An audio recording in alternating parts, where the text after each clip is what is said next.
extremamente importante que você viva. Porque eu falo assim, o quanto que, pra mim, quando eu comecei a me empoderar da minha sexualidade, quando eu comecei a explorar minha sexualidade, e foi isso. Tô falando pra vocês há 2, 3 anos. Como eu sou formada atriz, a gente sabe que nesse meio a gente tava conversando, as pessoas têm mais liberdade com os próprios corpos. Já no teatro eu já tinha uma liberdade pra lidar com o meu corpo. Só que era uma liberdade que também virava uma coisa compulsiva, de então eu preciso beijar um monte de gente, explorar um monte de coisa. E hoje que eu já tenho mais calma, eu entendo que eu prefiro muito mais ir aprofundando em mim mesma. E isso me deu tanto empoderamento, porque quando eu percebi o prazer que o meu corpo pode me dar e o quanto que eu posso me satisfazer sozinha, nossa, se eu saio com alguém, não é pra pessoa me satisfazer. É porque eu quero gastar meu tempo com aquela pessoa. É porque eu quero ver o que ela tem a dizer.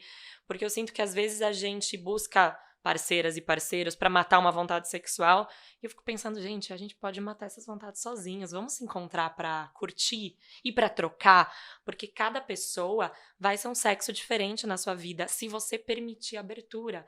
Só que a gente vem com um roteiro tão formatado da pornografia, de que tem que começar assim, e fazer assado, e fazer assado, e fazer assado, que às vezes a gente nem permite se descobrir com outro. Eu sempre gosto de lembrar uma coisa da adolescência, voltando para esse assunto que é bem legal, que quando a gente era adolescente e a gente ainda não transava, né?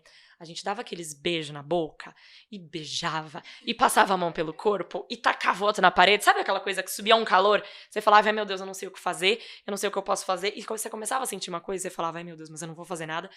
Por que que a gente vira adulto, dá 2 beijinhos e já arranca a roupa um do outro? Gente, calma. Porque orgasmo, na ciência, né? O orgasmo é uma descarga de tensão. Então vamos pensar que quanto mais tensão a gente acumula, maior é o nosso orgasmo. Só que às vezes a gente tem uma pressa tão grande, ou uma noia de, eu sinto que para as mulheres é isso de, ai, meu, vai demorar muito pra gozar, ele vai ficar cansado aqui. Gente, que mulher nunca pensou, ele vai ficar cansado porque vai demorar? Tipo, acho que uma grande maioria Quanta pensa isso. mulher já não fingiu o orgasmo, né? Aí já é outro assunto, tipo... Não quero nem entrar nessa. Não, a gente, vamos entrar. Essa é boa também. Mas eu sinto que às vezes, gente, se der tempo, sabe? Beijo é gostoso. Sente o gosto da boca do outro. Sente a temperatura do corpo do outro. Sente a temperatura esquentar. Passa a mão na pele, sabe? Calma. Porque aí vai ser muito mais gostoso. Porque a gente acumulou tensão elétrica. Isso é ciência, né? O sexo está relacionado, principalmente no início de relacionamento, à expectativa do outro, né? Sim. Principalmente, o homem nutre uma expectativa enorme desenhada na cabeça dele por conta da sociedade que impôs aquela necessidade dele ser o garanhão, o fodão. E a mulher, creio que também tem uma expectativa... Performa demais. Nossa. Eu tenho percebido recentemente que poucas pessoas têm a coragem de dizer o que de fato lhes satisfazem. Sim. Olha, eu não gosto disso assim, eu gosto assado. Sim. Faz sentido para você? Ah, mas eu não gosto assim, mas tudo bem, se você não gosta, vamos encontrar meu termo. Porque é necessário isso. É uma troca, né? É uma relação de troca. E o que acontece é que a pessoa A tá pensando uma coisa, a B tá pensando outra, as duas não estão se conversando.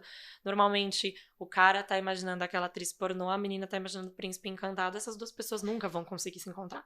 Sabe? Pelo padrão que se vende aí. E como diminuir isso aí, Mari? Então, diálogo, Ivan. Muito diálogo. E é um diálogo que pode acontecer antes do sexo. E que é interessantíssimo. É mesmo para pessoas que se conheceram no primeiro dia? Então, eu sempre falo que pode me usar de álibi. Chega, tá tomando uma cerveja com alguém? Pode ser no primeiro... Eu já sou uma pessoa que trabalha com isso. Então, pra mim, é super interessante quando as pessoas querem falar disso. Mas eu sinto que na nossa geração isso fica cada vez melhor, né, Gi? Porque eu sinto que você tá lá, tomando uma cerveja com alguém, tá conversando, vira e fala, eu ouvi um podcast outro dia muito legal do Ivan, lembra do Ivan, que trabalhava naquela emissora? Eu ouvi um podcast do Ivan, falando com uma menina que é educadora sexual. Sabia que a maioria das pessoas não conversa sobre sexo, né? O que você pensa disso? Pô, eu acho que é uma coisa que a gente devia conversar. Sabe, vai achando um jeito de abrir. E se não quiser conversar verbalmente... E conversando com o corpo, bota a mão na perna, vê como a pessoa se sente, se sentiu incômodo, tira. Ou mesmo, Ivan, porque eu acho que às vezes casais que estão há anos perderam o tesão no outro, não conversam sobre isso. E é uma coisa importante. E aí o que eu vejo muito é que tem casal que não se beija mais na boca. Sabe, não se beija mais na boca. E, gente, beijar na boca é tão importante. sabe? Não se toca mais. E aí o que acontece? Quando um dos dois vai buscar o beijo, o outro já fica com bode, porque já fala, quer transar. Sim.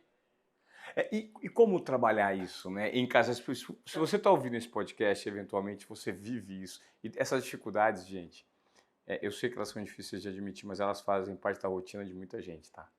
E por isso que a gente trouxe aqui a Mari para debater, para gerar uma provocação, um incômodo, para você tentar, de repente, poxa, isso faz parte da minha rotina ou não faz parte da minha rotina, faz parte da rotina de uma pessoa que precisa ouvir. Então compartilhe esse conteúdo, esse é o pedido que a gente faz aqui no Desobediência Produtiva, porque nosso objetivo é de fato fazer a diferença na vida de vocês. É um conteúdo para gerar provocação, insights, tirar vocês todos da zona de acomodação e refletirem sobre o assunto que está em pauta hoje. Então, por exemplo, eu tenho muitos amigos que são casados e que não têm aquela relação com a esposa. Né? Não é mais aquela relação de são casados, mantêm o casamento ali e quando querem ter prazer, vão para fora do casamento, né, idealizam algo fora e vão levando com a barriga. Tem várias coisas assim pra se pensar sobre isso, né? Tem uma coisa que eu sinto que às vezes é pensar que tipo de sexo a gente estava fazendo. Porque se a gente parou, tinha algum tipo de sexo que a gente estava fazendo. É muito difícil, às vezes, conversar sobre isso, só que a gente tem uma coisa que a gente chama gap do orgasmo, que é o seguinte, as mulheres gozam muito menos que os homens. E as mulheres hétero gozam menos ainda que as mulheres bis e que as mulheres lésbicas. Os homens são as pessoas que mais têm efetividade, assim, acho que é até um negócio Isso é biologicamente falando, né? Não, nem é biologicamente, não, é cultural mesmo. Biológico, todos nós temos a possibilidade de termos orgasmos. Tem já uma questão biológica de, por exemplo, o clitóris precisa de 200 ml de sangue para ficar ereto. O pênis precisa de 10. Então a gente... 10. Só. Mas isso não quer dizer que não existe o pênis não ficar ereto, que não existe ejaculação precoce. Não é. Porque isso aí já tem a ver com questões muito mais da nossa cabeça e da nossa ansiedade, que dificultam a ereção, do que biológico. Para as mulheres também. A gente tem questões na cabeça, sabe? Que dificultam muito mais do que o sexo em si, né? Mas o que acontece? Isso é uma questão cultural, assim, porque o sexo que é ensinado na pornografia não é um sexo muito interessante para as mulheres, porque ele é um sexo muito focado na penetração. E também, muitas mulheres fingem orgasmo porque a gente é ensinada como mulher a não decepcionar os homens. Porque tem toda uma questão de, se você não agrada a ele, ele vai buscar fora de casa. Se você não dá prazer a ele, ele vai buscar fora de casa. E você não quer que ele se sinta mal. Então você vai fazer o que finge quando você já cansou. Só que isso é um putz de um problema, porque aí a gente se educa a fazer um sexo que pra gente vai sempre ser ruim. Porque se você disse pro outro, então a responsabilidade é nossa. Eu trago essa responsabilidade de volta pra nós, porque se você finge, você tá dando pro outro a resposta de foi legal, o outro vai sempre fazer assim. E aí o que acontece? Você reafirma uma conduta, né? Você reafirma uma coisa. Você tá falando, tá tudo bem essa conduta. E aí você tá colocando o seu prazer para trás e, poxa, seu prazer tinha que ser a coisa mais importante da sua vida. Eu acho, assim. E aí eu sinto que como resgatar a chama num relacionamento, né? Vamos pensar isso. Eu acho que, às vezes, mudar o tipo de convite que a gente tá fazendo já é uma boa coisa. Então, ao invés de você chegar já em casa, testosterona bombando, você chega, ela já abraça a sua mulher de costa enquanto ela lava a louça. Isso não é uma coisa muito legal. Fala, amor, vamos fazer uma massagem um no outro hoje? Vamos tomar um vinho? Vamos tomar um banho junto? Pô, tô tão cansado, faz tanto tempo que a gente não toma um banho junto. Eu te faço uma massagem. Propõe pra ela alguma coisa. Ou volta a trocar mensagem gostosa. Por que a gente se paquera durante o início da relação e para? É tão gostoso você mandar uma mensagem, tô pensando em você, saudade de queria te dar um beijo agora. Nossa, tá me dando uma super vontade de dar um beijo. Isso é colocar o erotismo de volta na nossa relação. E é tão importante, sabe? Tão importante. E aí voltar a fazer um carinho, a dar um beijo, a buscar contato no corpo, num momento que não seja só o momento do sexo. E também, se você tá querendo, vamos pensar que é uma vontade de um homem de resgatar ali o tesão na esposa, vai explorando mais o corpo dela. A gente já é provado na ciência que não existe orgasmo vaginal. Só existe orgasmo clitoriano. Só que o clitóris, ele abraça o canal da vagina. Por isso que a gente sente prazer na penetração. Só que o prazer das mulheres está realmente no clitóris. Só que o Freud, eu sou estudante de psicanálise, gosto do Freud, mas ele falou uma besteira que ferrou muita gente, que é que o orgasmo clitoriano ele é imaturo perto do orgasmo vaginal. Então, muitas mulheres têm queixas, chegam com queixa pra mim de Mari, eu não tenho orgasmo com a penetração. Aí eu falo, eu também, quase não. Quase, às vezes só. Porque não é uma coisa, não é o jeito que o nosso corpo foi feito. Só que na pornografia, as mulheres gritam loucamente, gozam loucamente daquele jeito. Só que isso é muito contra a ciência, porque a pornografia foi feita para agradar os homens. Só que se o sexo é uma relação de troca e só um tá se dando bem, isso é muito ruim. E a gente tem uma coisa no nosso cérebro que é o sistema de recompensa, né? A gente quer obter uma alta taxa de prazer com baixo esforço. Se a gente começa a ter que se esforçar muito e tá tendo um prazer muito ruim, a gente para de querer fazer atividade. Então isso acontece para muitas mulheres. Elas vão lá, vira de um lado, vira do outro, faz 1.400 posições, geme de 1.000 jeitos diferentes que não são os que ela de fato tá querendo. Pra, no fim, não ter muito prazer, o cérebro dela vai falar pra ela, gata, isso não é legal, vai ver série, vai mexer no Instagram. E ver série e mexer no Instagram é bom também, não é ruim, né? Mas aí a gente para de querer. E aí que rola o vício na pornografia, porque você fez um baixíssimo esforço, você deu play num vídeo e você teve um alto prazer, né? E por isso pornografia vicia, né? Vicia. E é um vício que, assim, eu acho que o que acontece é, hoje em dia existem pessoas fazendo uma pornografia interessante, mas ela é 0,5% do que a pornografia que está disponível aí. Porque a pornografia que está disponível aí envolve, às vezes, indo pro máximo, tráfico de mulheres, assim, são corpos que são utilizados ao máximo. E hoje em dia tem a Erika Lust, tem alguns outros canais que estão fazendo uma pornografia feminista, a gente pode assim dizer, né? Tem algumas linhas que dizem que não, mas eu até penso que é legal, sim.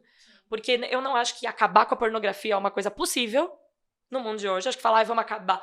Gente, não vai acontecer, sabe? Eu acho que eu não tenho esse dado certinho, mas se eu não me engano, o Pornhub ou o Xvideos é o site mais acessado do mundo. Alguma coisa assim. Do mundo. Eu não tenho. Se não é hoje, já foi, ou tá perto dos top 5, assim. Mas é um vício, né? E eu acho que é um vício que distancia muito a gente de ter relações reais. E às vezes eu penso o quanto que a gente tá lá no momento do sexo e a gente tá pensando em outra coisa. A gente tá pensando se o outro tá gostando, tá pensando se, puta, vai demorar muito isso aqui, vai demorar muito meu orgasmo, vai demorar muito sei lá o quê. E aí, gente, uma vez que a gente pensa, a gente sai do corpo. Porque sexo é quase uma meditação ativa, né? Você tem que estar presente. E é tão gostoso estar presente. Eu penso, a oportunidade que a gente tá perdendo. Tem uma pessoa que é um universo inteiro e maravilhoso ali na tua frente. E ao invés de estar sentindo a textura da pele dela, você tá pensando no boleto que você tem que pagar. Ou se ela tá gostando. Ou se você vai performar da maneira que ela gostaria que você performasse, porque você gerou uma expectativa enorme em relação à figura, e aí a sua performance vai cair, porque a partir do momento que você pensa, você gera dúvida na tua cabeça, quando você gera dúvida, você deixa de se focar no que de fato tem sentido. Então, vocês entendem, sexo é uma coisa que ela é simples, ela é maravilhosa e complexa, porque a gente complexificou. E até tem a pergunta que eu falei pra vocês que eu gosto de fazer, que é, se você tá sentindo prazer porque você de fato tá sentindo prazer, ou se você tá sentindo prazer porque você tá tendo muito êxito na sua performance.